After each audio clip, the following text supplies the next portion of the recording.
ధ్యానం కొరకు యోహాను సువార్త 21వ అధ్యాయం చివరి అధ్యాయం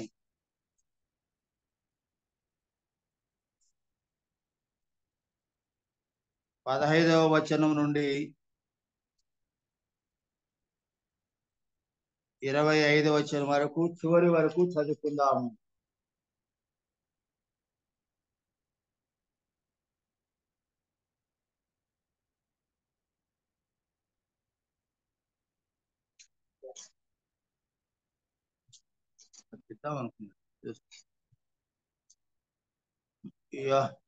యోహాను సువార్త 21వ అధ్యాయము 15వ వచనం నుండి 25వ వచనం వరకు చదువుకుందాము. వారు భోజనము చేసిన తర్వాత యేసు సీమోను పేతురును చూచి, యోహాను కుమారుడైన సీమోను, వీరికంటే నీవు నన్ను ఎక్కువగా ప్రేమించుచున్నావా అని అడుగగా అతడు, అవును ప్రభువా, నేను నిన్ను ప్రేమించుచున్నానని నీవే ఎరుగుదు అని ఆయనతో చెప్పెను. యేసు, నా గొర్రె పిల్లలను మేపుమని అతనితో చెప్పెను. మరలా ఆయన, యోహాను కుమారుడైన సీమోను, నన్ను ప్రేమించుచున్నావా అని రెండవసారి అతనిని అడుగగా అతడు, అవును ప్రభువా, నేను నిన్ను ప్రేమించుచున్నానని నీవే ఎరుగుదు అని ఆయనతో చెప్పెను. ఆయన, నా గొర్రెలను కాయుమని చెప్పెను. మూడవసారి ఆయన, యోహాను కుమారుడైన సీమోను, నన్ను ప్రేమించుచున్నావా అని అతనిని అడిగెను.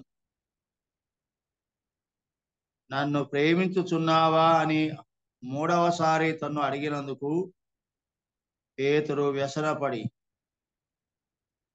ప్రభువా, నీవు సమస్తమును ఎరిగిన వాడవు, నిన్ను ప్రేమించుచున్నానని నీవే ఎరుగుదు అని ఆయనతో చెప్పెను. యేసు, నా గొర్రెలను మేపుము, నీవు యవనుడవై ఉండినప్పుడు నీ అంతట నీవే నడుము కట్టుకొని నీకిష్టమైన చోటికి వెళ్ళుచుంటివి. నీవు ముసలివాడవైనప్పుడు నీ చేతులు నీవు చాచుదువు. వేరొకడు నీ నడుము కట్టి నీకిష్టము కాని చోటికి నిన్ను మోసుకొని పోనని నీతో నిశ్చయముగా చెప్పుచున్నానని అతనితో చెప్పాను. అతడు ఎట్టి మరణము వలన దేవుని మహిమపరచునో దాన్ని సూచించి ఆయన ఈ మాట చెప్పాను. ఇటు చెప్పి, నన్ను వెంబడించుమని అతనితో అనెను. పేతురు వెనుకకు తిరిగి యేసు ప్రేమించిన వాడును భోజన పంక్తిని ఆయన రొమ్మును ఆనుకొని, ప్రభువా, నేను అప్పగించువాడెవడని అడిగిన వాడునైనా శిష్యుడు తమ వెంట వచ్చుట చూచెను. పేతురు అతనిని చూచి, ప్రభువా, ఇతని సంగతి ఏమగునని యేసును అడిగెను. యేసు, నేను వచ్చు వరకు అతడునుట నాకు ఇష్టమైతే అది నీకేమి, నీవు నన్ను వెంబడించుము అనెను. కాబట్టి ఆ శిష్యుడు చావడు అను మాట సహోదరులో ప్రచురమాయను. అయితే చావడని యేసు అతనితో చెప్పలేదు గాని, నేను వచ్చు వరకు అతడునుట నాకు ఇష్టమైతే అది నీకేమని చెప్పాను. ఈ సంగతులను గూర్చి సాక్ష్యమిచ్చుచు, ఇవి వ్రాసిన శిష్యుడు ఇతడే, ఇతని సాక్ష్యము సత్యమని ఎరుగుదుము. యేసు చేసిన కార్యములు ఇంకనూ అనేకములు కలవు. వాటిలో ప్రతిదానిని వివరించి రాసినడలా అట్లు రాయబడిన గ్రంథములకు భూలోకమైనను చాలదని నాకు తోచుచున్నది. ప్రియమైన సోదర సోదరులారా, యోహాను సువార్త మనము 21 అధ్యాయాలు అని చూస్తున్నాము. ఇందులో మొదటి 12 అధ్యాయాలు యేసు ప్రభు యొక్క బహిరంగ పరిచర్య అనేది కనబడుతుంది. పబ్లిక్ మినిస్ట్రీ అంటారు. యోహాను సువార్త మొదటి అధ్యాయం నుండి 12వ అధ్యాయం వరకు గల భాగమును బహిరంగ పరిచర్య అని అంటారు, పబ్లిక్ మినిస్ట్రీ అని అంటారు. 13వ అధ్యాయం నుండి 20వ అధ్యాయం వరకు దీని కల్వరి పరిచర్య అని అంటారు,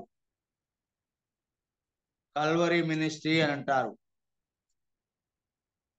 13వ అధ్యాయం నుండి మినిస్ట్రీ, 19వ అధ్యాయము వరకు మనం తీసుకుంటే అప్పర్ రూమ్ మినిస్ట్రీ అని అంటారు.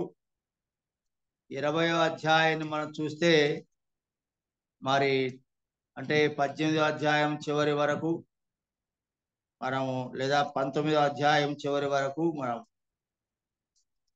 అప్పర్ రూమ్ మినిస్ట్రీ అని అంటాము. అందులో కొంత భాగము కల్వరి మినిస్ట్రీ అని కూడా మనం విభజించవచ్చు. ఏమైనా టూకీగా మనం చెప్పుకుంటే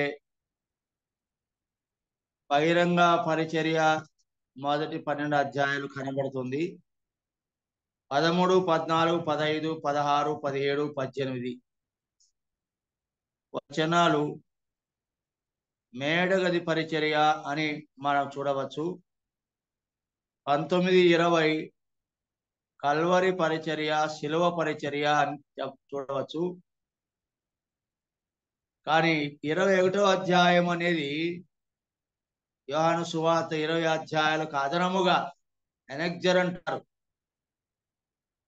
దానికి అదనంగా ఒక భాగాన్ని కలపడం అనేదిగా కనబడుతుంది. ఇందులో కూడా 2 భాగాలుగా మనం చూడవచ్చు.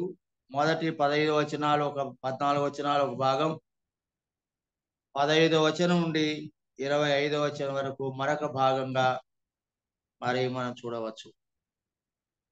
యోహాను, శిష్యుడైన యోహాను ఈ యొక్క సువార్తను, దీనితో పాటు 3 పత్రికలను, తర్వాత ప్రకటన గ్రంథమును యోహాను భక్తుడు లేదా శిష్యుడైన యోహాను వ్రాసిన భాగములుగా మనం బైబిల్లో చూస్తూ ఉంటాము.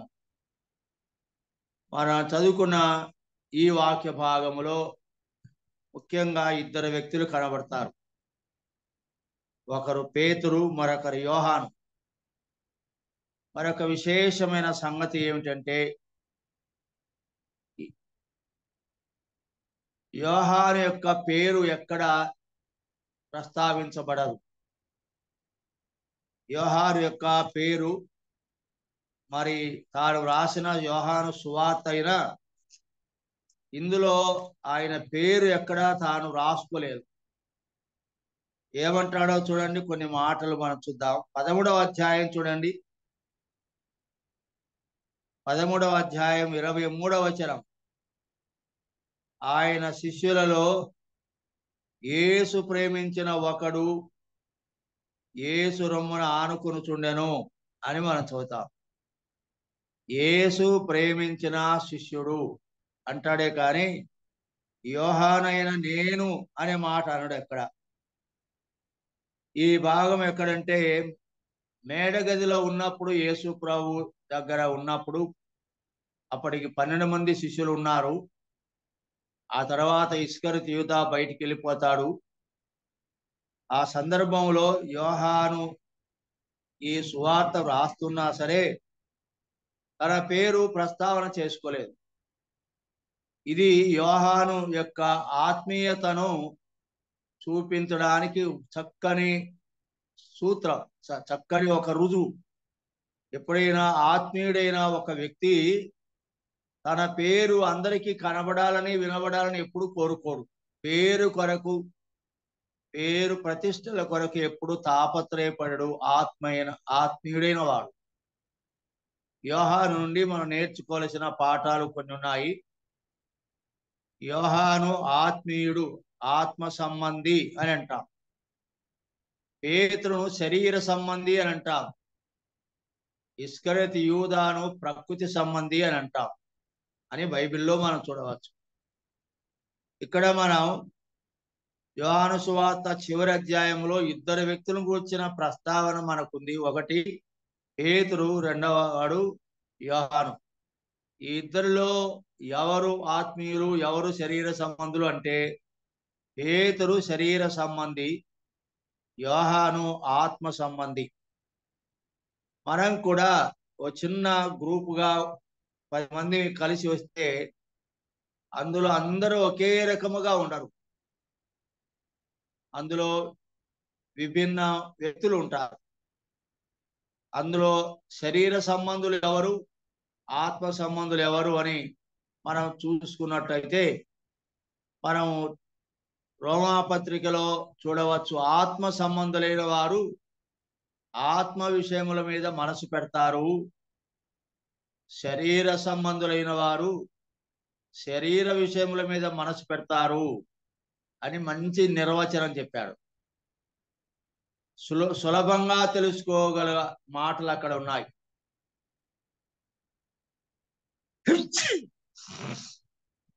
ఎవరు శరీర సంబంధులు, ఎవరు ఆత్మ సంబంధులు అనే దానికి స్పష్టంగా అక్కడ నిర్వచనం, మీనింగ్ బాగా చెప్తాడు.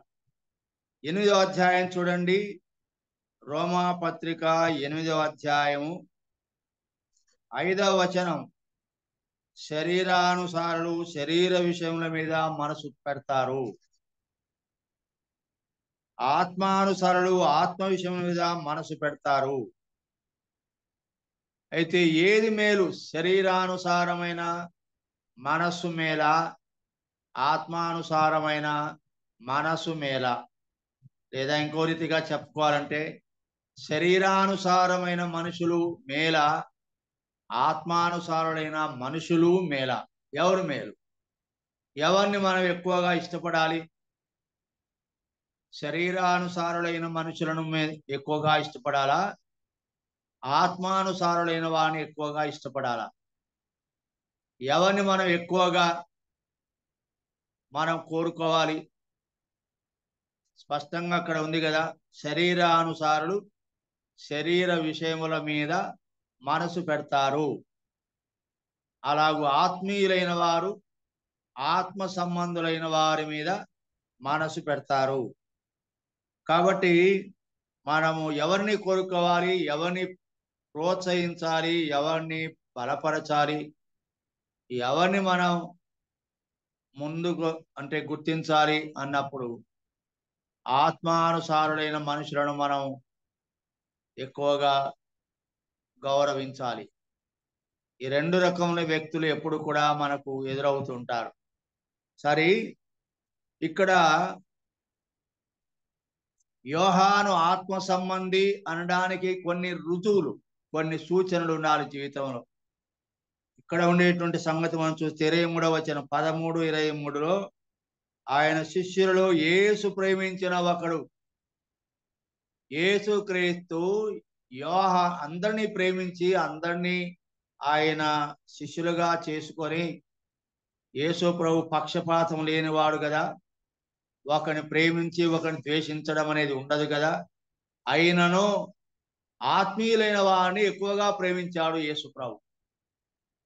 మాట అలాగే ఆయన శిష్యులలో యేసు ప్రేమించిన ఒకడు అనే మాట మనం చూస్తున్నాం. యోహానును యేసు ప్రభు ప్రత్యేకంగా ప్రేమించినట్టు మనకు కనబడుతుంది. కారణం అతను ఆత్మీయుడు కనుక. సంఘములో మనం కొంతమందిని ఎక్కువగా ప్రేమించగలం, వాళ్ళంటే ఇష్టపడతాము. కొందరంటే మనకు అంత ఇష్టపడదు. కారణం ఏమో ఉండొచ్చు అంటే ఆత్మీయులైన వారి ఎడల ఎక్కువ ఇష్టం ఉంటుంది, శరీరానుసారుల ఎడల అంత ఇష్టం ఉండదు. అలా అయితే మనం శరీరానుసారులుగా జీవిస్తుంటే ఎక్కువ మందికి మనం ఇష్టలుగా ఉండలేం. ఆత్మానుసారులుగా ఉంటే ఇతరుల యొక్క ప్రేమను మనం పొందగలం. ఇతరులు మనం ప్రేమించలేదు అని మనం బ్లేమ్ చేయం. మనము ఆత్మ సంబంధముగా జీవించగలిగితే మన మీద వారికి ప్రేమ పడుతుంది. ఆ వచనం పూర్తిగా చదివినట్లయితే, ఆయన శిష్యులలో యేసు ప్రేమించిన ఒకడు యేసు రొమ్మున ఆనుకొనుచుండెను అని మనం చదువుతాం. యోహాను ఆత్మ సంబంధి అనడానికి మరొక రుజువు ఏంటంటే, యేసు ప్రభు రొమ్మున ఆనుకున్నవాడుగా ఉన్నాడు. దేవునితో ఎక్కువ సన్నిహిత సంబంధం కలిగి ఉన్నవాడు. ఇప్పుడు చిన్న బిడ్డ తల్లి పక్కనే పనుకుంటుంది, తల్లి రొమ్మున ఆనుకుంటుంది. ఎందుకలాగు తల్లి యొక్క రొమ్మును ఆశిస్తుంది బిడ్డ? తల్లి ప్రక్కన కోరుతుంది బిడ్డ. కొంచెం తల్లి దూరం అయితే అప్పుడే ఏడుస్తుంది. అంటే ఆ బిడ్డ తల్లి పొందును, తల్లి రొమ్మును, తల్లి సాన్నిధ్యాన్ని, ఎప్పుడు స్పర్శను కోరుతూ ఉంటుంది. మనం కూడా ప్రభు అయిన యేసుక్రీస్తు రొమ్మున ఆనుకున్న అనుభవంలో ఎప్పుడు ఉండాలి. ఆయన రొమ్మున ఆనుకున్న వారమైతే ఆయనకు సన్నిహితులమని అర్థం. అప్పుడు ప్రభు ప్రేమ మన వెంటనే పొందుకోవచ్చు. కనుక యోహాను యేసు ప్రభు రొమ్మున ఆనుకున్నవాడుగా ఉన్నాడు. రొమ్మున ఆనుకున్నవాడు, ఆ మరొక మాట చూడండి, చక్కని మాట అక్కడ కనబడుతుంది.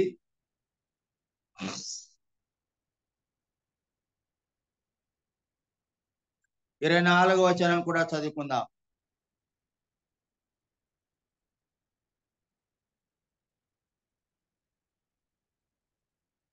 గనుక ఎవరిని గూర్చి ఆయన చెప్పెనో అది తమకు చెప్పుమని సీమోను పేతురు అతనికి సైగ చేశాను. అతడు యేసు రొమ్మున ఆనుకొనుచు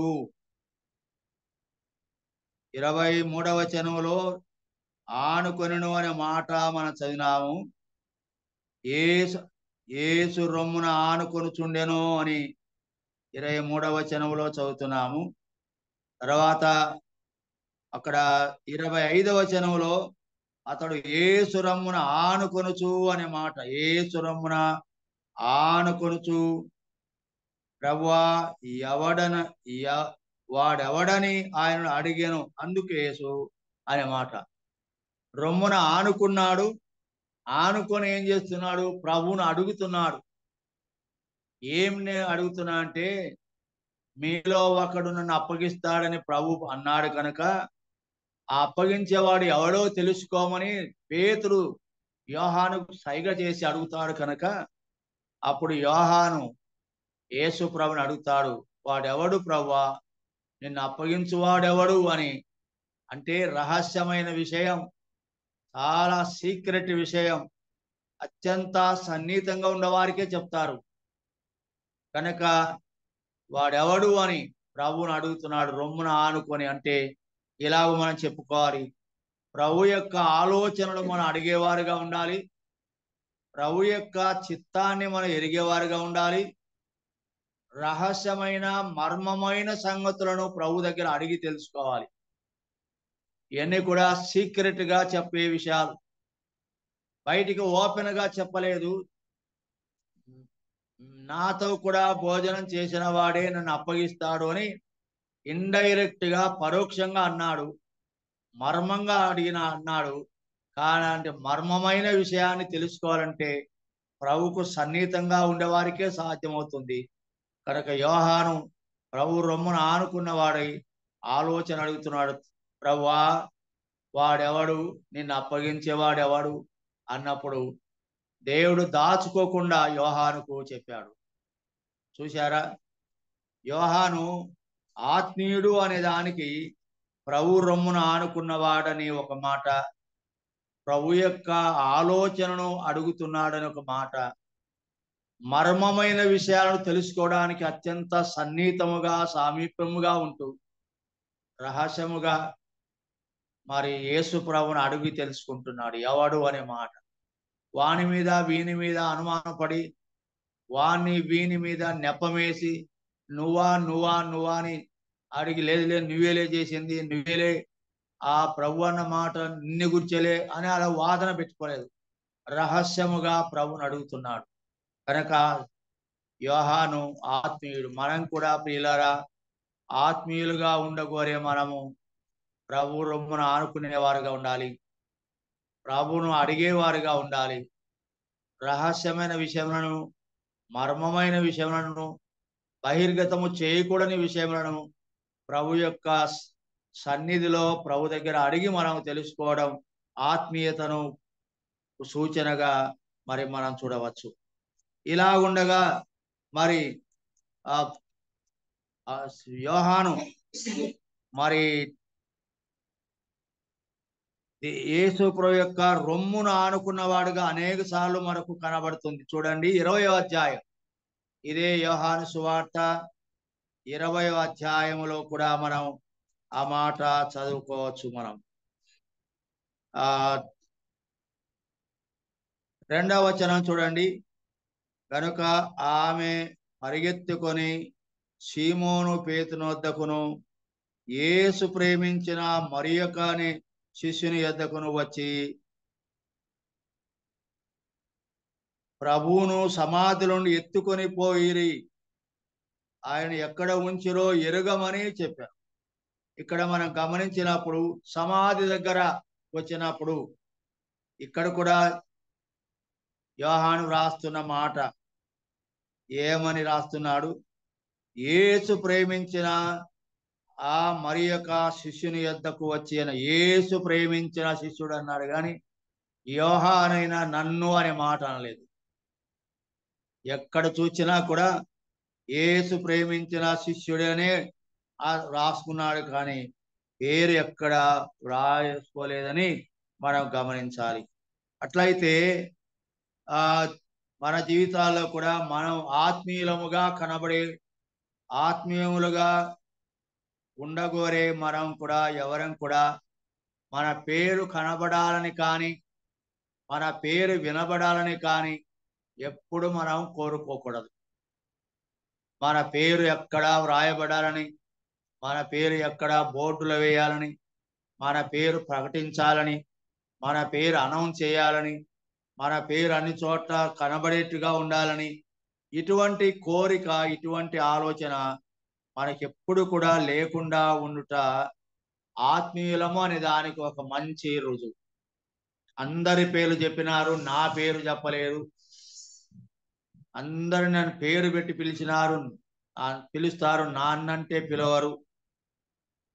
అందరి పేర్లు ప్రకటిస్తారు, నా పేరు ప్రకటించరు. ఇవి శరీరానుసారమైన సంగతులు. నీవు శరీరానుసారమైన వ్యక్తిగా పిలువబడగోరుతావా, ఆత్మానుసారైన మనిషిగా పిలువగోరుతావా? మనం అందరం కూడా ఆత్మానుసారులైన మనుషులుగా పిలువగోరే వారం కనుక ఎన్నడూ కూడా పేరు ప్రస్తావన కొరకు మనం తాపత్రయపడకూడదు, ఆరాట పడకూడదు, తొందరపడకూడదు. అట్టి మనసు కూడా మనకు ఉండకూడదు.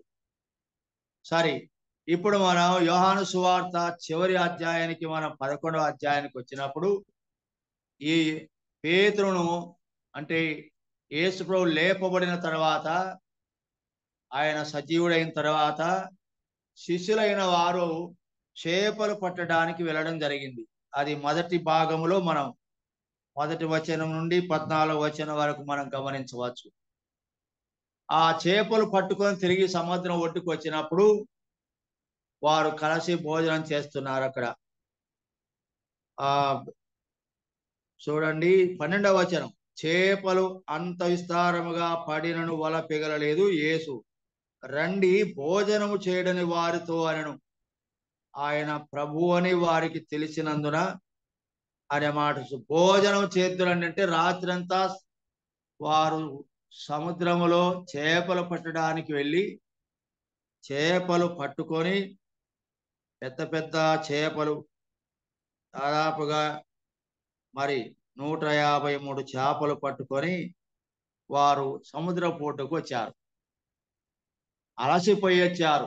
వలలు లాగలేక బరువు ఎక్కువై పెద్ద చేపలు అలాగ అలసిపోయి వారు ఒడ్డుకు రాగానే మనం గమనించవలసిన విషయము ఆ మళ్ళీ చదువుతాను చూడండి. 12వ వచనం మధ్య భాగములో యేసు రండి భోజనము చేయడని వారితో అనెను అని చూస్తున్నాం. రాత్రంతా వారు సముద్రానికి చేపలు పట్టడానికి వెళ్ళి చేపలు పట్టి వలలు నిండేటట్టుగా పట్టి బలమైన చేపలు పట్టి వారు వలలు లాక్కొని ఒడ్డుకు రాగానే యేసు ప్రభు పలికిన మాట భోజనము చేయండి, రండి భోజనము చేయండి అనే మాట. అలా అయితే రాత్రంతా ప్రయాసపడిన వారి ఆకలి ఎరిగిన ప్రభు పనికి పోయి వచ్చిన వాళ్ళు ఎలా ఉంటారు? పని చేయడానికి పోయి వచ్చిన వాళ్ళు ఎలా ఉంటారు? ఆకలితో ఉంటారు. అంటే పనివారి యొక్క ఆకలి ఎరిగిన వాడు ప్రభు. మన ఆకలి ఎరిగిన వాడు ప్రభు. పనివాడు జీతమునకు పాత్రుడని మాట కూడా చదువుతాము. ప్రభు పని కొరకై పోయి తిరిగి వచ్చిన తర్వాత వారికి ఆహారం ఆకలి అవుతుంది కనుక భోజనం చేయండి అని ప్రభు అన్నాడు. మనం కూడా సువార్తకు వెళ్ళి లేదా ప్రభు పని మీద ఏదైనా ఎక్కడికైనా మనం పని మీద వెళ్ళి వచ్చిన తర్వాత అందరూ కూడా భోజనం చేయమని చెప్పాలి. అందరికీ భోజనం ఏర్పాటు చేయాలి. ఈ సంగతి కూడా మన మనసులో పెట్టుకోవాలి. పనివాడు జీతమునకు పాత్రున్నాడు. ఒక చోట పని చేయకుండా భోజనం చేయకూడదు అని కూడా అంటాడు. పని చేయకుండా భోజనం చేయకూడదు అంటే పనికి పోకుండా ఊరుకుండేవాడు కాదు భోజనం చేయాల్సి. పనికి పోయిన ప్రతివాడు భోజనమునకు పాత్రుడు. ఆకలి అవుతుంటుంది కనుక వారిని తప్పకుండా ఆకలి కొరకు భోజనం చేయడం అవసరం. యేసు ప్రభు ఎంత మంచిగా అంటాడు చూడండి, భోజనం చేయుడి, రండి భోజనం చేయండి. రాత్రంతా మీరు అలసిపోయినారు, నిద్ర లేకుండా ఉన్నారు, వల పిగలకుండా వల నిండా విస్తారమైన చేపలు మీరు పట్టుకున్నారు, వాటిని లాక్కొని వచ్చారు. ఎట్టకేలకు మీరు అలసిపోయారు కనుక, మీరు అలసట చెందినారు కనుక వచ్చి భోజనం చేయండి అని ప్రభు అంటున్నాడు. గమనించండి, మన ఆకలి ఎరిగిన ప్రభు అని ఎప్పుడు గుర్తుపెట్టుకుందాం. ఆకలి కొనేంత వరకు మనం పని చేయాలి, అది కూడా గమనించాలి. ఎప్పుడు యేసు ప్రభు పిలిచాడు? వారు తిరిగి వచ్చినప్పుడు, చేపలు పట్టుకొని వచ్చినప్పుడు, గట్టుకొచ్చినప్పుడు రాత్రంతా వారు ప్రయాసపడినారు కనుక వారు ఆకలి కొని ఉంటారని ప్రభు గమనించి మీరు రండి భోజనం చేయండి మొదట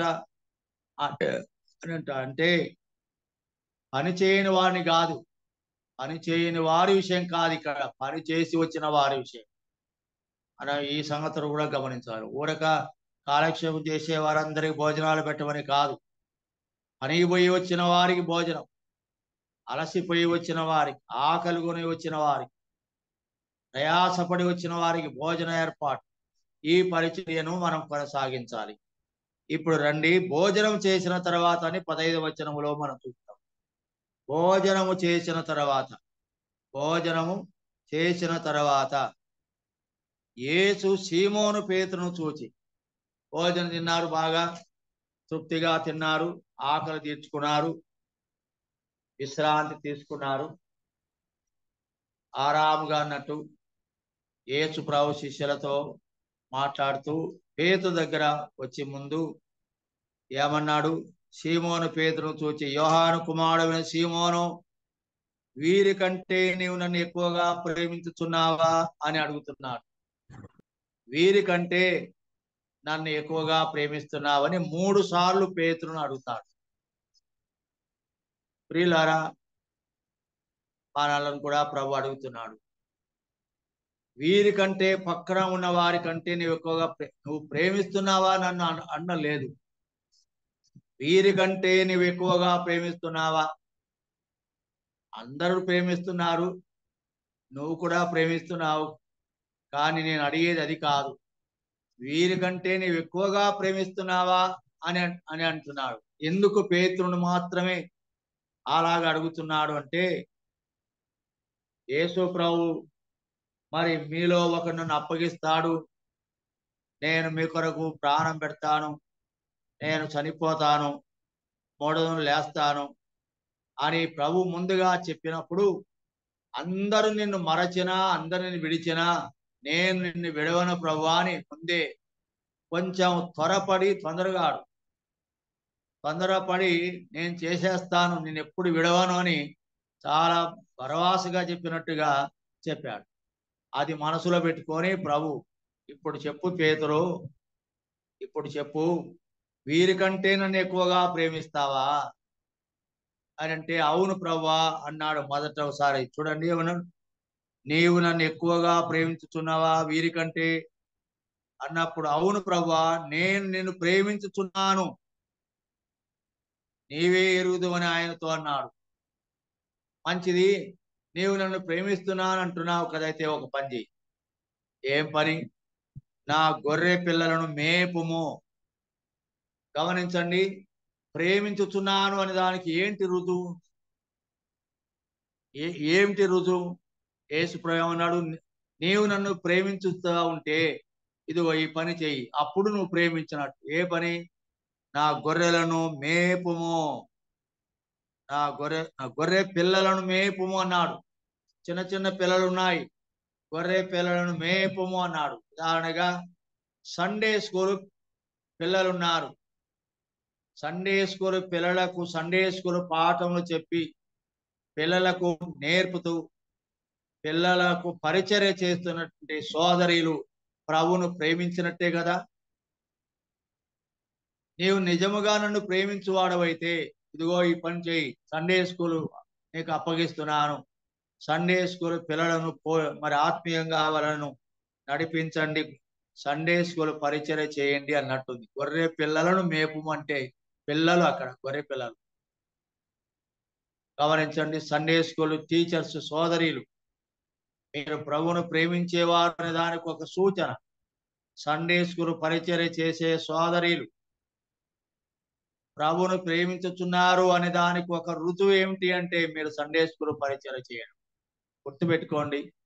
తర్వాత చూడండి, రెండవసారి అడుగుతాడు మరలా 16వ వచనం, మరలా ఆయన, యోహాను కుమారుడవైన సీమోను, నన్ను ప్రేమించుచున్నావా అని రెండవసారి అడిగినప్పుడు అతడు, అవును ప్రభువా నేను నిన్ను ప్రేమించుచున్నాను, నీవే ఎరుగుదు అని ఆయనతో చెప్పాను. ఆయన, నా గొర్రెలను కాయుము.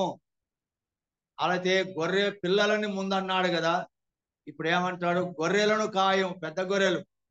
అలాగే సంఘమును కాయుట దేవుని ప్రేమించడానికి సూచనయే కదా.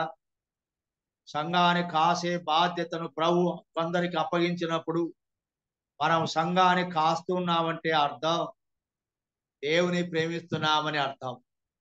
దేవుని ప్రేమిస్తున్నామంటే అర్థం సంఘాన్ని కాయవలసిన వారిగా ఉన్నామని అర్థం. ప్రియమైన సోదరుడా సోదరి, సంఘాన్ని కాయుట అనే మాట మనం గమనించాలి. దేవుని ప్రేమించేవారు సంఘాన్ని కాస్తారు. మూడవసారి చూడండి 17వ వచనం, మూడవసారి ఆయన, యోహాను కుమారుడైన సీమోను, నన్ను ప్రేమించుచున్నావా అని అతనిని అడిగాను. నన్ను ప్రేమించుచున్నావా అని మూడవసారి తను అడిగినందుకు పేతురు వ్యసనపడి, ప్రభువా నీవు సమస్తం ఎరిగిన వాడవు, నిన్ను ప్రేమించుచున్నాను, నీవే ఎరుగుదు అని ఆయనతో చెప్పి. యేసు ప్రభు మూడవసారి అడిగినప్పుడు పేతురు వ్యసన పడుతున్నాడు. ఏంటి మాటికి అడుగుతున్నాడే, చెప్పాను కదా ముందు, అంతకుముందు చెప్పాను కదా, మళ్ళీ అడిగితే ఏం చెప్పమంటావు అని వ్యసన పడుతున్నాడు, దుఃఖపడుతున్నాడు. నీవే ఎరుగుదు ప్రభువా, నీకు తెలుసు కదా నేనేం చేసేది అని అంటాడు. దేవుడు అడుగుతున్నాడు, ఎప్పుడు వ్యసన పడకూడదు. అవును ప్రభువా నేను నిన్ను ప్రేమిస్తున్నాను, అవును ప్రభువా నేను ప్రేమిస్తున్నాను, మరి ఎక్కువగా ప్రేమించడానికి నాకు సాయం చేయని చెప్పాలి. నీవే ఎరుగుదు అని ప్రభు మీద నెట్టివేస్తున్నాడు. అంటే పేతురు స్థిరమైన విశ్వాసం కాదు, నిలకడైన వాడు కాడు, ఓపిక కలిగిన వాడు కాదు. కొంచెం ఈసడింపు ఎక్కువ. మరి ప్రభును నిరాకరిస్తున్నట్టుగా ఇక్కడ నీకు ఎరుగుదు కదా అని వ్యసనపడుతున్నట్టుంది. పరిపూర్ణమైన ప్రేమ కాదు అని మనం గమనించాలి. మనం ఎలా ప్రేమించాలి ప్రభును? అందుకే అంటాడు కదా, నీ పూర్ణ హృదయంతోను, నీ పూర్ణ మనసుతోను, నీ పూర్ణ శక్తితోను, నీ పూర్ణ బలముతోను నీ దేవుడైన ప్రభువును ప్రేమించుము అని. ప్రేమలో ప్రభువును పరిపూర్ణముగా ప్రేమించాలని కోరుతున్నాడు. మనం కూడా అలాగూ పూర్ణ హృదయంతో, పూర్ణ మనసుతో, పూర్ణ శక్తితో, పూర్ణ బలముతో, పూర్ణ జ్ఞానముతో 5 విషయాలు దీనితో ప్రేమించుమని ప్రభుకు. అలా ప్రేమిస్తాం ప్రభును. కనుక నా గొర్రెల పిల్లలను మేపుమని, నా గొర్రెలను కాయుమని ఇలాగూ ప్రభు చెప్తున్న మాటలు మనసులో. చివరి మాట ఒక మాట చదువుకొని మనం గమని 18వ వచనం, యేసు నా గొర్రెలను మేపుము అంటూ నీవు యవనుడవై ఉండినప్పుడు నీ అంతట నీవే నడుము కట్టుకొని నీకు ఇష్టమైన చోటికి వెళుచుంటివి. యవన కాలంలో ఇష్టానుసారంగా వెళ్తాం, మంచిది కాదు. యవనుడవై ఉండినప్పుడు నీ అంతట నీవే నడుము కట్టుకొని వెళ్తావు. కొన్నిసార్లు ప్రభు మందిరములో, సంఘములో, సువార్తలో ఎవరు చెప్పకుండానే, పెద్దలు చెప్పకుండానే అని అప్పగించకుండానే ఎవరంతట వారి తమంతట తామే నీ అంతట నీవే నడుము కట్టుకొని చేసేద్దాం అనుకుంటాం. సరికాదు. యవన కాలములో దేవుని కాడి మోయటానికి వచ్చినప్పుడు ప్రభువుకు లోబడిన వారమై, ప్రభు చిత్తానుసారముగా నియమించబడిన పెద్దలు, నియమించబడిన కాపరుల యొక్క ఆజ్ఞ చొప్పున, నియమించబడిన కాపరుల యొక్క అనుమతి చొప్పున, వారి యొక్క సలహా చొప్పున, వారి యొక్క నడిపింపు చొప్పున వెళ్ళవలసిన వారిగా ఉన్నాము.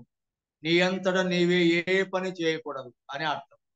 నీ అంతట నీవే అక్కడికి పోయాను, ఇక్కడికి వచ్చాను, ఇక్కడ పోయాను, వారికి పోయాను, ఇది ఎన్నడూ జరగకూడదు సంఘములు.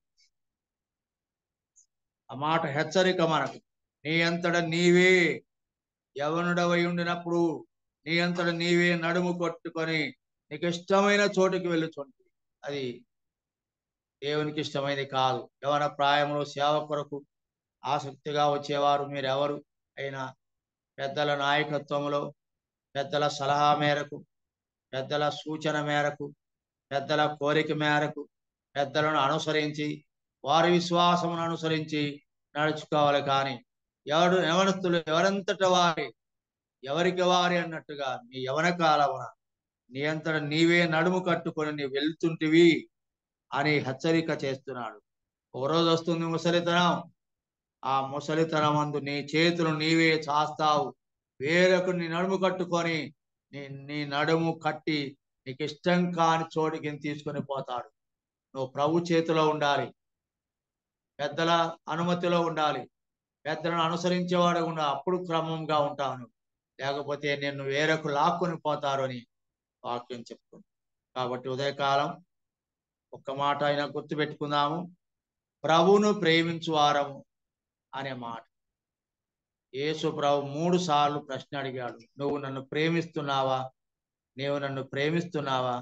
నీవు నన్ను ప్రేమిస్తున్నావా? దానికి 3 సార్లు జవాబు, నీవు నా పిల్లలు మేపు అన్నాడు, నా గొర్రెలను కాయుము అన్నాడు, మరలా నా గొర్రె పిల్లలను మేపుము అన్నాడు. కాయిట మేపుట, కాయిట మేపుట ద్వారా ప్రభువును ప్రేమించేవారుగా ఉన్నామని దీని భావం. అలా ప్రభువును ప్రేమించి ముందుకు సాగుదాం. ప్రేరేపి